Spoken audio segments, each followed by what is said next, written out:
Recently, one of my clients asked me to facilitate a meeting of their senior HR people. And they wanted to really talk about the top 10 trends in HR. And so we pulled together what we've been seeing, and I'd like to share some of those with you.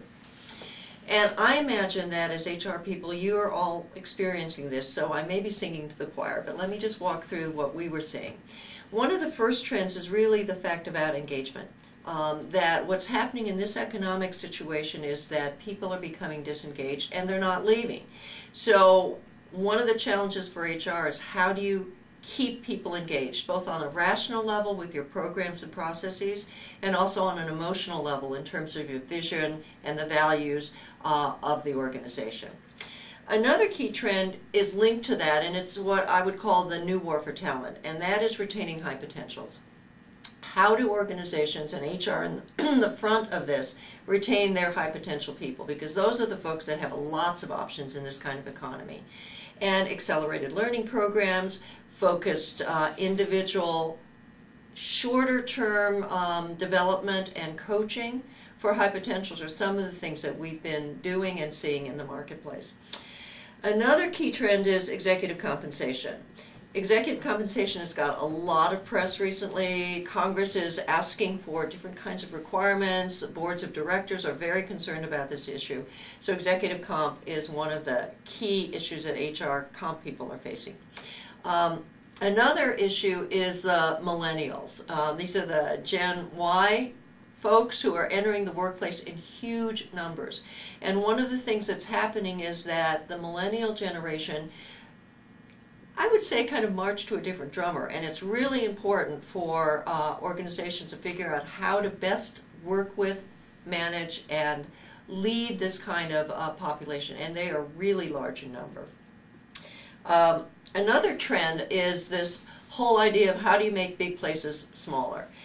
I mean, we all know Facebook and social communities, etc. This is a really important piece for HR to get their arms around. I think they're starting to. This may be happening in your organization now, and being able to really capitalize on this is pretty critical. The idea of being able to create innovation through HR, and we were calling it hatch and harvesting ideas.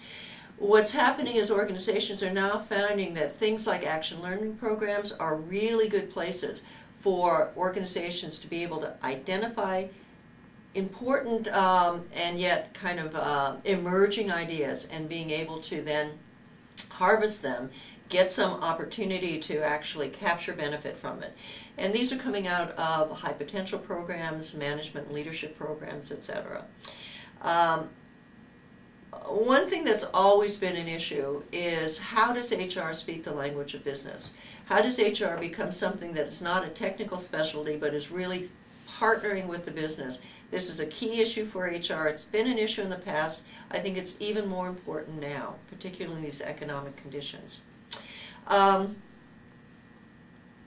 One of the other trends that I would say is pretty important, and I think you probably already know about it, is how do you capture and measure benefit. I think it relates to how do HR organizations speak the language of business, but it really is about measuring real return on investment and not just activities. And HR has never been very good at it. I think it's hard to do, but I think it's a key trend, and it's really important for them to have credibility, for us, you, to have credibility in the business environment.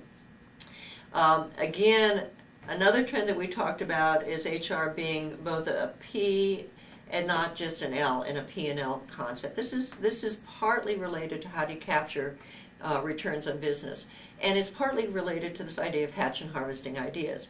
So how do you get HR as an organization and function to be able to generate business and profit and not just be considered a staff function and a loss?